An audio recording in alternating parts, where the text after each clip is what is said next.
विशाल पाटील चंद्रकांत दादांचं आणि चंद्रकांत दादा विशाल पाटलांचं थोडं कौतुक करणं, एकमेकांना व्यासपीठावरून सांभाळून घेणं, या गोष्टी चालल्यामुळं या सगळ्या चर्चेला सध्या जोर आलेला आहे सांगलीमध्ये. भाजपला सुद्धा एका चांगल्या उमद्या नेतृत्वाची गरज सांगलीमध्ये आहे. त्यामुळं भाजपची गरज आहे आणि कामाची म्हणून विशाल पाटलांची गरज, अशामुळे जवळीकता वाढलेली आहे. पण ह्या जवळीकीचं रूपांतर पक्षप्रवेशात होईल की नाही हे आत्ता सांगता येणं कठीण आहे. विशाल पाटीलांनी पाठिंबा देऊन सुद्धा काँग्रेस पक्षानं त्यांना काय म्हणजे आपुलकी दिली, प्रेम दिली, त्यांना पक्षाला सन्मान दिला, असा प्रश्न आहे. भाजप 2029 सोहळ्यावर लढण्याची तयारी करते. त्यामुळं आपल्या पक्षामध्ये मोठ्या प्रमाणात भरती त्यांना हवी आहे. जयंत पाटील हे 36 वर्ष आमदार आहेत, आता अनेक वर्ष मंत्री राहिलेले आहेत. मोठा अभ्यासू सुस्कृत चेहरा आहे. तर अशा प्रकारचा चेहरा भाजपला हवा आहे. पश्चिम महाराष्ट्रामध्ये शरद पवारांचा गट कमजोर करणं, शरद पवारांच्याकडे नेतृत्व जवळजवळ संपवणं, म्हणजे त्यांच्याकडे आता सुप्रियाताई आणि अमोल कोल्हे आणि तुमचे जितेंद्र आव्हाड सोडले तर नेते नाही त्यांच्याकडे. अशावेळी जयंत पाटील त्यांच्याकडे गेले तर फार मोठा सेटबॅक हा शरद पवार गटाला बसेल.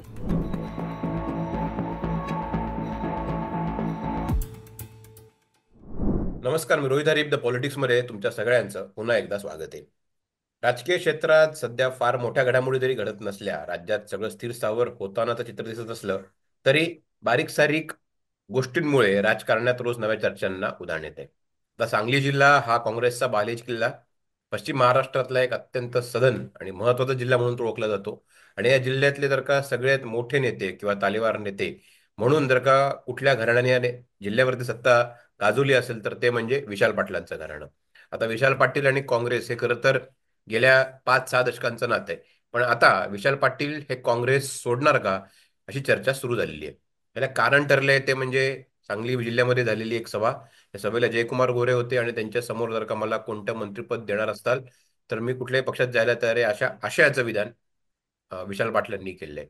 विशाल पाटलांच्या मनात नेमकं काय चाललेलं आहे? सांगलीच्या शहर राजकारणात देखील विशाल पाटलांचं राजकारण कोणाला कळत नाहीये. पण विशाल पाटलांचं नेमकं काय चाललंय आणि राजकारण काय सुरू आहे? विशाल पाटील काँग्रेस सोडणार का? सांगली जिल्ह्यात काय घडतंय? या सगळ्या तुमच्या मनातल्या प्रश्नांची उत्तरं शोधण्यासाठी आपल्या सोबत आहेत ज्येष्ठ पत्रकार हणमन मोहिते सर. सर, तुमचं खूप खूप स्वागत आहे. सांगली जिल्हा म्हणलं आणि राजकारण म्हणलं की हणमन मोहिते यांचं नावच समोर येतं. त्यामुळे मला विचारायचंय तुम्हाला की विशाल पाटील नेमकं असं का बोलले? निश्चितच म्हणजे हा प्रश्न आम्हाला सुद्धा पडलेला आहे की हे विशाल पाटील असं नेमके का बोलले. अर्थात एक गोष्ट आहे की हा पत्रकार संघाचा कार्यक्रम होता आणि पत्रकार संघाच्या कार्यक्रमामध्ये एखादी गोष्ट आपण बोलल्यानंतर त्या गोष्टीची बातमी होणार, त्या सगळ्या गोष्टीचं रेकॉर्डिंग होणार आणि त्या सगळ्या गोष्टीची माहिती सगळ्यांना होणार, याची स्पष्ट आणि माहिती ही विशाल पाटलांना असणार. कारण विशाल पाटील हे तेवढे प्रगल्भ नेते आहेत. त्यामुळे त्या गोष्टीची चर्चा होणार, त्या सगळ्या गोष्टीची माहिती आहे. आणि ह्याला एक बॅकग्राऊंड अशी आहे की 15 दिवसापूर्वीच चंद्रकांत दादा पाटील जे सांगलीचे पालकमंत्री आहेत त्यांनी विशाल पाटील एका मीटिंगमध्ये बसले असताना त्यांनी म्हणले की विशाल पाटील, तुमच्यासमोर अजून 4.5 वर्ष अजून लोकसभेची शिल्लक आहेत, तर तुम्ही भाजपमध्ये आला तर तुम्हाला चांगला तुमच्या ज्या कल्पना राबवण्यासाठी निधी पण चांगला मिळेल आणि पदही मिळेल, अशा प्रकारचं विधान त्यांनी केलेलं होतं. तर त्यावेळेला उत्तर विशाल पाटीलने देणं त्यावेळी टाळलं होतं. पण नंतर मात्र पत्रकारांशी बोलताना त्यांनी मी सध्या तरी अपक्षच राहीन असं म्हणलेलं होतं. पण अचानक मग काल जयकुमार गोरे आणि त्यानंतर मग शेवटी चंद्रकांत दादा पाटील त्या कार्यक्रमानंतर आले उशिरा. तर त्यावेळेला विशाल पाटलांनी असं म्हणले की मग जयकुमार गोरे ज्या पद्धतीने अपक्ष पहिल्यांदा होते आणि नंतर मग भाजपमध्ये जाऊन मंत्री झाले, तसं मीही अपक्ष आहे आणि मी सुद्धा आता काँग्रेसमध्ये जाईन किंवा इतर कुठल्या पक्षात जाईल, असं त्यांनी विधान केलं. म्हणजे त्यांचं विधान असं होतं की मी मी आता अपक्ष आहे पण मी नंतर काँग्रेसमध्ये जाईन किंवा आणखी कुठल्या पक्षात जाईन, मलाही मंत्रीपद मिळालं पाहिजे किंवा मग मिळालं तर बरं होईल, अशा पद्धतीच केलं. तर त्यांची मंत्रिपदाची जी इच्छा आहे किंवा मंत्रिपदाची अपेक्षा आहे किंवा तशी इच्छा व्यक्त करण्यात काही गैर नाही आहे, पण ती इच्छा त्यांनी ती व्यक्त केली, अशी परिस्थिती आहे. त्यामुळं त्यांच्या मनात सध्या म्हणजे गेले काही दिवस एक त्याचं बॅकग्राऊंड अशी आहे की खासदार संजय पाटील हे भाजपचे खासदार होते 2 वेळेचे. तर त्यांचं आणि चंद्रकांतदादा पाटलांचं फारसं पटायचं नाही. त्यावेळेला चंद्रकांतदादा पाटील मागच्या वेळेला पालकमंत्री होते, त्यावेळेस त्यांच्याबरोबर स्टेज शेअर करण्यामध्ये फार उत्साह नसायचा संजय काका पाटलांचा. पण आता मात्र पालकमंत्री चंद्रकांतदादा पाटलांच्या बरोबर संजय काका पाटलांपेक्षा जास्त स्टेज हे विशाल पाटील शेअर करताना दिसतात सध्या. आणि विशाल पाटील चंद्रकांत दादांचं आणि चंद्रकांत दादा विशाल पाटलांचं थोडं कौतुक करणं, एकमेकांना व्यासपीठावरून सांभाळून घेणं, या गोष्टी चालल्यामुळं या सगळ्या चर्चेला सध्या जोर आलेला आहे सांगलीमध्ये. रोहित. तर विशाल पाटलांचं राजकारण बघितलं तर लोकसभेला देखील त्यांचं नाव खूप चर्चेत होतं. कुठंतरी काँग्रेसच्या विरोधात राहून, विरोधात जाऊन पण काँग्रेसची एकनिष्ठ राहून त्यांनी निवडणूक लढवली होती. त्यानंतर पण विधानसभेला पण जयश्री पाटलांच्या उमेदवारीमुळं विशाल पाटील यांच्या भूमिकेवर एक प्रकारचं प्रश्नचिन्ह लागलं होतं, संदिग्धता होती. आणि आता हे जर का आपण सांगली शहरातलं काँग्रेसची वाटचाल बघितली तर त्यामध्ये चिंताजनक वाटप असंच वातावरण आहे. काँग्रेसचे पृथ्वीराज पाटील हे भाजपच्या वाटेवर आहेत अशी चर्चा आहे. दुसरीकडे विशाल पाटील काँग्रेसच्या गटात फार सक्रिय दिसत नाहीयेत. टेक्निकल ते अपेक्ष खासदार आहेत. आणि त्यात विशाल पाटलांचं हे वक्तव्य, काय याचा अर्थ घ्यायचा नेमका?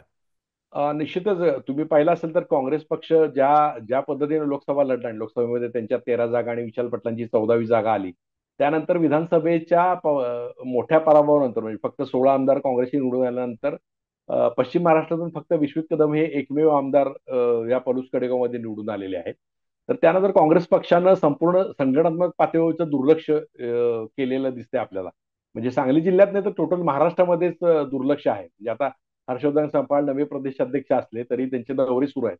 पण तरी सुद्धा काँग्रेस पक्ष रिवाय करण्याच्या दृष्टीनं संघटना पातळीवर कुठलाही प्रयत्न त्यांचा झालेला नाही. तर ह्या प्रयत्नामुळेच म्हणजे जे काँग्रेसची मोठ आता पश्चिम महाराष्ट्रात विस्कटते किंवा सांगलीत विस्कटते त्याचं मुख्य कारण आहे काँग्रेस पक्षाच्या नेतृत्वाचं वरिष्ठ नेत्यांचं दुर्लक्ष ह्या कारणीभूत आहे. आता विशाल पाटील हे काँग्रेसचे सहयोगी सदस्य झाले किंवा काँग्रेसने पाठिंबा दिला, तर काँग्रेस पक्षाच्या वरिष्ठ नेत्यांनी त्यांच्याकडून काय लक्ष दिलं असा प्रश्न जर विचारला तर विशाल पाटलांच्या दृष्टीनं आपल्याला नकारात्मक दृष्टीनं बघावं लागतं की विशाल पाटीलांनी पाठिंबा देऊन सुद्धा काँग्रेस पक्षानं त्यांना काय म्हणजे आपुलकी दिली, प्रेम दिली, त्यांना पक्षांना सन्मान दिला, त्यांच्या पक्षानं हे केलं असा प्रश्न आहे. आणि दुसरी गोष्ट त्यांच्या जसं त्यांना तिकीट मिळालं नाही तशा प्रकारचं तिकीट त्यांना जयश्रीदेवी पाटील त्यांच्या वहिनी होत्या त्यांनाही मिळालेलं नाही. त्यामुळे ते अपक्ष लढल्या आणि मग विशाल पाटलांनी त्यांची बाजू घेतली आणि पृथ्वीराज पाटलांनी काँग्रेस तिकिटावर चिन्ह लढवलं. पण आज दोघही हे उमेदवार आहेत. म्हणजे पृथ्वीराज पाटील भाजपच्या दिशेने बघतायत आणि जयश्री ते अजितदादा गटाच्या दिशेने बघतायत. तर हा प्रॉब्लेम झालेला आहे. आणि सांगलीमध्ये तुम्ही जर अलीकडचं बघितलं भूकंप म्हणला तर सांगलीमध्ये जवळजवळ सर्वच नेते सत्ताधारी गटाकडे नेत्याकडे बघतायत. म्हणजे सांगलीतले 5 माजी आमदार आहेत जे म्हणजे मानसिंगराव नाईक असतील, शिवाजीराव नाईक असतील, राजनाथ देशमुख असतील, अजितराव घोरपडे असतील, वेदासाव जगताप असतील, ही 5 माजी आमदार अजितदादांच्या गटात जाण्याच्या तयारीत आहेत, त्यांच्या संपर्कात असल्याची चर्चा आहे. पृथ्वीराज पाटील असतील, परत संजय काका पाटील ही पुन्हा भाजपकडे जाण्याची चर्चा आहे. तर त्यानंतर मग आता जयंत पाटील भाजपमध्ये जाण्याची चर्चा आपण मध्यंतरी केलेली होती. तर ते सुद्धा पक्षप्रवेश मंत्रीपद मिळते न मिळते ह्या सगळ्या गोष्टीमुळे थोडा थांबलेला आहे. अशा वेळी विशाल पाटलांच्या गोष्टीची चर्चा झालेली आहे कारण त्यांच्या पक्षाकडनं फार संघटनात्मक पातळीवर काही चर्चा होत नाही. त्यामुळे विशाल पाटील हे तसा विचार केला तर आश्चर्य वाटू नये. आणि दुसरी गोष्ट आहे की जे काँग्रेस पक्षानं जे पतंगकर्मांना मोठं स्थान त्यांच्या वेळी दिलं त्यावेळी वसंतदादा घराण्याला थोडं बॅकफुटला जावं लागलेलं होतं. त्यावेळेला एक वसंतदादा पाटलांच्या घराण्यामध्ये वसंतदादांच्या नंतर एक प्रतीक पाटलांना थोडं एक केंद्रीय राज्यमंत्रीपद मिळालेलं होतं आणि त्यानंतर मदन पाटलांना काही काळ कॅबिनेट मंत्रीपद मिळालेलं होतं. तर हिच्यामध्ये त्यांच्या मंत्रिपदाचा जो बॅकलॉग आहे तो वसंतदादा घराणं त्यांच्याशी एकनिष्ठ असून सुद्धा काँग्रेस पक्षाकडून तेवढा झालेला असं त्यांचं त्यांना संधी पक्षाकडून मिळाली नाही असं त्यांचं मत असावं कदाचित. आणि दुसरी गोष्ट संस्थात्मक पातळीवर त्यांचं पहिलं तर वसंतदादा कारखाना आता त्यांनी भाडेतत्वावर चालवायला दिलेला आहे. रांजणीचा मका प्रकल्प असेल, प्रकाश अॅग्रो असेल, सोनी कारखाना असेल, तर या सगळ्या संस्था अडचणीत आहेत. तर या संस्थांवर येण्यासाठी सुद्धा त्यांच्या कदाचित बाजू असू शकते. त्यामुळं सगळे विषय चालू आहेत आणि काँग्रेसचे बरेच नेते हे भाजपकडे सध्या बघतायत. आणि भाजपचं असं मला असं कळलं की वरिष्ठ नेतृत्वांचं असं सध्या सुरू आहे की भाजप 2029ला सोबळावर लढण्याची तयारी करते. त्यामुळं आपल्या पक्षामध्ये मोठ्या प्रमाणात भरती त्यांना हवी आहे. आणि मुंबई महानगरपालिका सोडून इतर ज्या स्थानिक स्वराज्य संस्थेची निवडणूक आहेत, जिल्हा परिषद, महानगरपालिका, नगरपालिका, यासाठी आपल्याला चांगली कार्यकर्त्यांची तयार टीम पाहिजे. त्यासाठी सुद्धा भाजप चाचपणी करते. आणि त्या चाचपणीचा भाग म्हणूनच विशाल पाटलांच्या ह्या सगळ्या गोष्टीकडे आणि चंद्रकांतदादा पाटलांच्या खेळीकडे बघावं लागेल. रोहित. परत एकदा प्रश्न जो येतो तो विशाल पाटलांच्या संदर्भातलाच येतो की विशाल पाटील यांचं राजकारण जर का बघितलं आपण तर लोकसभेच्या आधी सुद्धा म्हणजे मागच्या वेळेस सुद्धा निवडणूक जेव्हा त्यांनी लढवली होती तेव्हा कायम संघर्ष करणारा नेता किंवा त्याच्यावर अन्याय झालेला आहे असा नेता अशी त्यांची प्रतिमा आहे जनमानसात निवडणुकीच्या वेळेला, दोन्ही निवडणुकांच्या वेळेला तयार झाली होती. त्यानंतर आता ज्या विशाल पाटलांचे जे समर्थक आहेत किंवा त्यांचे जे ज्याला म्हणतो आपण की हितरक्षक आहेत त्यांच्याकडनं असा बचाव करण्यात येतोय की विशाल पाटलांनी हे फक्त विनोदात्मक भाष्य केलं किंवा बोलायचं म्हणून बोलले. पण पत्रकारांना कुठलीही विधानं ही लाईटली घेऊन चालत नाहीत. इतकं सहज कोणी काही गोष्टी बोललेल्या नसतात. त्याच्या मागं पडद्यामागं गोष्टी या सुरू असतात, चर्चा सुरू असतात. अर्थात या सगळ्या गोष्टी या काही फ्रंटला येत नसतात. त्यामुळे तरी सुद्धा हे विशाल पाटील बोलतात की दुसरीकडे मंत्रिपद मिळालं तर मी जाईन किंवा या अर्थाचं. तर मग हे विशाल पाटील म्हणून त्यांची ताकद किती आणि त्यांचा जर का राजकारणाचा बाज आपण बघितला इतिहासात याच्या आधीचं जर का, तर खरंच विशाल पाटील हे काँग्रेसला सोडचिठ्ठी देऊ शकतात. मी हा प्रश्न काय विचारतोय सर, कारण की काँग्रेस म्हणजे पाटील आणि पाटील म्हणजे काँग्रेस असं एक चित्र विशाल पाटलांनी उभं केलेलं आहे सांगलीमध्ये गेल्या काही वर्षांमध्ये. त्या बॅकग्राऊंडवरती मी हा प्रश्न विचारतोय. आणि तुमचं म्हणणं बरोबर आहे. एक एक गोष्ट विशाल पाटलांना जे खासदारकीला निवडणूक त्यांनी लढवली, तर त्याच्यामध्ये सगळ्यात मोठा वाटा हा विश्वजित कदमांचा होता. म्हणजे विश्वजित कदमांची ताकद त्यांच्या मागे होती आणि काँग्रेसचं अख्खं केडर त्यांच्या मागे उभं होतं. त्यामुळे विशाल पाटलांची स्वतःची वसंतदादा घराण्याची मतं आणि त्याच्यामध्ये काँग्रेसचा जो पारंपरिक मतदार होता तो आणि भाजपच्या काही नाराज नेत्यांची मदत सुद्धा त्यांना झालेली होती. त्यामुळे त्यांना तो फायदा त्यांना झाला आणि सुहास बाबर होते जे शिवसेनेचे आत्ताचे आमदार आहेत खानापूर आटपाडीचे, त्यांची सुद्धा फार मोठ्या प्रमाणात त्यांना मदत झालेली होती. तर लोकसभेला अनेक घटकांनी त्यांना मदत केली. ते त्यांच्या त्यांच्या पातळीवरचे जुने हिशोब चुकते करण्याचा विषय होता. तर विशाल पाटलांचा विषय असा आहे की विशाल पाटलांच्या घराण्याची ताकद निश्चितच सांगली जिल्ह्यामध्ये आहे. त्यांचा गट आहे वेगळ्या प्रकारे, त्यांचे कार्यकर्ते विखुरले गेले असले तरी आहे. पण त्यांची मेजरली ताकद ती सांगली मिरज कुपवाड या महापालिका क्षेत्रात आहे. आणि काही त्यांचा मग थोडा जतमध्ये थोडा त्यांचा कार्यकर्त्यांचा संच आहे. पण विशाल पाटलांची अशी म्हणजे स्वतःची ताकद अशी आता सध्या म्हणावी अशी म्हणजे पक्षी पातळीवरची अशी नाही आहे, पण त्यांच्याकडे नेतृत्व गुण आहेत.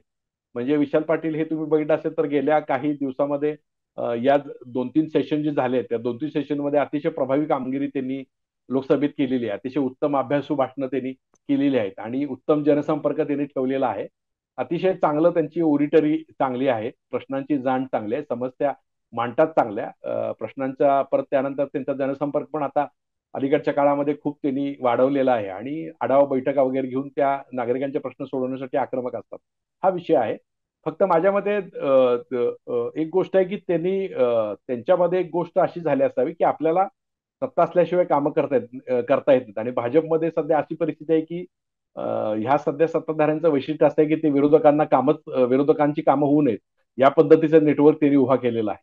त्यामुळे तुम्ही बघितलं असेल तर आज एका बाजूला कामं विरोधकांची होत नाहीत, दुसऱ्या बाजूला जिल्हा परिषद, महानगरपालिका, नगरपालिका अशा कुठल्या संस्था अस्तित्वात नाही, तिथं प्रशासक आहे. त्यामुळे तिथं आमदार खासदारांचं ऐकलं जातं. अशा वेळेला सामान्य स्थानिक नेतृत्वाला काही कामच करण्याची संधी मिळत नाही आणि मग त्यांना निधी उपलब्ध होत नाही, त्यांची कामं होत नाहीत आणि मग आपापल्या कार्यकर्त्यांना सांभाळणं, आपल्या कार्यकर्त्यांची कामं होणं या सगळ्या गोष्टीला अडचण येऊ शकते. तर यामुळं पक्षांतराचा कार्यक्रम आहे आणि यामुळं कदाचित विशाल पाटलांना असं वाटलं असेल की आपण सत्ताधाऱ्यांच्या बरोबर गेलो किंवा सत्ताधाऱ्यांच्या बरोबर आपण जवळीकता दाखवली तर आपली कामं होतात, त्याच्यामध्ये ही होईल. आणि दुसरी गोष्ट भाजपचा असा प्रश्न इथं झालेला आहे सांगलीमध्ये की आता जे सुधीर गाडगीळ आमदार आहेत ते साधारण 71-72 वर्षाचे आहेत. त्यांची तिसरी टर्म आहे. आपली सुरेश खाडे आहेत, त्यांची 5वी टर्म आहे. त्यांचं वय 67-68 वर्षाचं त्यांचं वय आहे. गोपीचंद पडळकर आहेत, हे आक्रमक आहेत, पण त्यांचा बाज आणि त्यांच्या सगळ्या गोष्टी पाहिल्या तर त्यांचं काम करण्यापेक्षा टीका आणि टिप्पणी यात सगळ्या गोष्टी त्यांच्या निघून जातात. आणि सतेज देशमुख जे आमदार आहेत ते डोंगरी विकास भागात, शिराळ्या भागात असतात, तर त्यांचा सांगलीशी संपर्क थोडा कमी आहे. तर अशा वेळेला भाजपला सुद्धा एका चांगल्या उमद्या नेतृत्वाची गरज सांगलीमध्ये आहे. म्हणजे संजय काका पाटील अजितदादा गटात गेल्यानंतर त्यांना सुद्धा चांगलं नेतृत्व, उभरतं नेतृत्व त्यांना पाहिजे. त्यामुळं भाजपची जो गरज आहे आणि कामाची म्हणून विशाल पाटलांची गरज, अशामुळे जवळीकता वाढलेली आहे. पण या जवळकीचं रूपांतर म्हणजे कसं आहे, एखादं मित्रमैत्रीण जवळ येणं आणि मग त्यांचं लग्नात रूपांतर होणं, ह्या गोष्टी जशा थोड्या अवघड होऊन जातात सगळ्या चर्चा करून, तसं ही जवळीक वाढलेली आहे. पण ह्या जवळीकीचं रूपांतर पक्षप्रवेशात होईल की नाही हे आत्ता सांगता येणं कठीण आहे. पक्षप्रवेश आत्ता होईल की नाही हे सांगणं कठीण जरी असलं तरी चंद्रकांत पाटील काही दिवसांपूर्वी म्हणतात की तुम्ही आमच्याकडे या, पद आणि निधी दोन्ही मिळेल. त्यानंतर विशाल पाटील आत्ता असं बोलतात. मला या अँगलने हा प्रश्न विचारायचा आहे की भाजप सध्या ताकदीने सांगली जिल्ह्यामध्ये वेगवेगळ्या पक्षातल्या लोकांना त्यांच्या गटात घेण्याचा प्रयत्न करते का? 3 उदाहरणं मला दिसत आहेत. संजय काका पाटील जे भाजप सोडून राष्ट्रवादीमध्ये गेले होते, ते कदाचित परत भाजपमध्ये येऊ शकतात. जयंत पाटील जे भाजपच्या वाटेवर होते, चर्चा होती, आता थंडावलेली आहे. आणि आता विशाल पाटील. तर भाजपने पक्षविस्ताराचा कार्यक्रम जोरदार हाती घेतलाय सांगलीमध्ये. नाही, सांगलीमध्ये नाही, पूर्ण महाराष्ट्रातच भाजपनं पक्षविस्ताराचा कार्यक्रम हातात घेतलेला आहे. आपल्याला माहिती आहे की 1.5 कोटी त्यांनी पक्षाची नोंदणी केली, सदस्य नोंदणी केलेली आहे. आणि अमित शहानी सांगितल्याप्रमाणे 2029 ते सोबळावर सत्ता लढवतील. आता त्यांच्या 135 जागा आहेत आणि 144 कडून पुढे त्यांना मजल गाठायची आहे. तर त्यासाठी एक नेटवर्क चांगलं लागेल. तर त्यासाठी जो 144 बहुमताचा आकडा आहे, म्हणजे 1985 नंतर महाराष्ट्रामध्ये स्वबळावर कुणीच सत्ता मिळवलेली नाही, 144 जागा मिळवून. त्यामुळं भाजपचं स्वप्न आहे की ते आपल्याला मिळवायचं. पण त्यासाठी तो जो मार्ग आहे, तो मार्ग हा स्थानिक स्वराज्य संस्थेच्या बळकटीतून जातो. तर स्थानिक स्वराज्य संस्था जास्तीत जास्त आपल्याकडे, जिल्हा परिषद आपल्याकडे जास्त, आपल्याकडे महानगरपालिका जास्त, आपल्याकडे नगरपालिका जास्त, याची एक रणनीती भाजपने आखलेली आहे. आणि त्यासाठी सर्व प्रकारचे नेते आपल्याकडे, म्हणजे आजी माझे आमदार, खासदार, नेते, अशा प्रकारचे नेते आपल्या बाजूने वळवण्याची एक रणनीती भाजपची आहे. त्यामुळं, आणि अशा परिस्थितीमध्ये तरुण नेतृत्व असतील, अभ्यासू नेतृत्व असतील, वेगळे नेतृत्व असतील, तर ते आपल्या लॉंग टर्मसाठी उपयोग होईल. आणि लिगसी जे आहे असे नेतृत्व असतील तर ते सुद्धा त्यांना त्यांच्या मतपेढी घेऊन आपल्यावर येतात. म्हणजे अशोक चव्हाणांचं असेल, तुम्ही पाहिलं असेल, वेगवेगळे नारायण राणेंचं उदाहरण बघितलं असेल, तर भाजपनं अशा प्रकारचे काँग्रेसचे बाकीचे सगळे नेते, सगळे राधाकृष्ण विखे पाटील असतील, सुजय विखे पाटील असतील, तर हे सगळे आणलेले आहेत. याचं कारण असं आहे की अशा प्रकारच्या इनपुटमुळे आपल्याला एक आयता जनाधार मिळतो आणि पक्षाला सुद्धा त्याच्या वाढीला संधी मिळते. आणि भाजपचं मला असं वाटतं की आता मॅक्झिमम स्थानिक स्वराज्य संस्थेला टार्गेट करण्यासाठी अशा प्रकारचं इनपुट त्यांना पाहिजे आहे. आणि दुसरी गोष्ट मला अशी वाटते की सांगली जिल्ह्यात बोलायचं झालं तर सांगली जिल्ह्यामध्ये आपण पाहिलं तर 3 विरोधीतले नेते आहेत. म्हणजे एक विश्वजित कदम आहेत, पलूस कडेगावला निवडून आलेले आहेत. एक जयंत पाटील आहेत, वाळवा विधानसभा मतदारसंघातून निवडून आले, आणि दुसरे आहेत रोहित पाटील निवडून आले आपल्या तासगाव मतदारसंघातून, तासगाव कोटे म्हणतात. तर हे 3 नेते आमदार म्हणून तुम्हाला दिसत असले तरी ह्यांची ताकद राज्यस्तरावरची मोठी आहे. म्हणजे जयंत पाटील हे 35 वर्ष, 36 वर्ष आमदार आहेत, आता अनेक वर्ष मंत्री राहिलेले आहेत, मोठा अभ्यासू सुसंस्कृत चेहरा आहे. तर अशा प्रकारचा चेहरा भाजपला हवा आहे. म्हणजे पश्चिम महाराष्ट्रामध्ये शरद पवारांचा गट कमजोर करणं, शरद पवारांच्याकडे नेतृत्व जवळजवळ संपवणं. म्हणजे त्यांच्याकडे आता सुप्रियाताई आणि अमोल कोल्हे आणि तुमचे जितेंद्र आव्हाड सोडले तर नेते नाही त्यांच्याकडे. अशा वेळी जयंत पाटील त्यांच्याकडे गेले तर फार मोठा सेटबॅक हा शरद पवार गटाला बसेल. त्यामुळे त्यांचं नेतृत्व एक आमदार म्हणून बघितलं तर तुम्हाला तो बाकीचा प्रश्न चांगला आहे. विश्वजित कदम असेल तर विश्वजित कदम 2 वेळा युवक काँग्रेसचे प्रदेशाध्यक्ष राहिले आहेत. अतिशय उमदं नेतृत्व आहे, सगळ्यांचे चांगले संबंध आहेत, चांगला वक्तृत्व आहे, चांगलं संघटना कौशल्य आहे. त्यामुळे त्यांचा सुद्धा होऊ शकतो. आणि रोहित पाटील सुद्धा एक स्टार प्रचारक आहेत तुमच्या शरद पवार गटाचे. अतिशय उत्तम नेतृत्व आहे, उत्तम वक्तृत्व आहे. तर विरोधकाची धार बोहतट व्हावी आणि विरोधकातले प्रभावी चेहरे आपल्याकडे यावेत, असा हे सुद्धा रणनीती भाजपची असू शकते. रोहित. नक्कीच सर. खरं तर जे काय प्रश्न होते सगळे उत्तरं तुम्ही दिलेली आहेत. त्यामुळे आता विशाल पाटील कदाचित सारव करतील. त्यांच्याकडनं प्रतिक्रिया पण येईल की मी हे सगळं कॅज्युअली किंवा लाईट नोटला बोललो कौतुक होतो, बोललो. विनोद म्हणून बोललो होतो. पण प्रेक्षक सुज्ञ आहेत, महाराष्ट्रातलं राजकारण सुज्ञ आहे आणि पत्रकारही सुज्ञ आहेत. विशाल पाटील यांची पुढची वाटचाल काय असणार याच्याकडे सगळ्यांचं लक्ष लागलं असेल. पॉलिटिक्सच्या प्रेक्षकांना माझी विनंती की तुम्ही जर का हा व्हिडिओ बघत असाल तर तुमच्या प्रतिक्रिया कमेंट बॉक्समध्ये कळवा आणि चॅनल सबस्क्राईब करायला विसरू नका. धन्यवाद.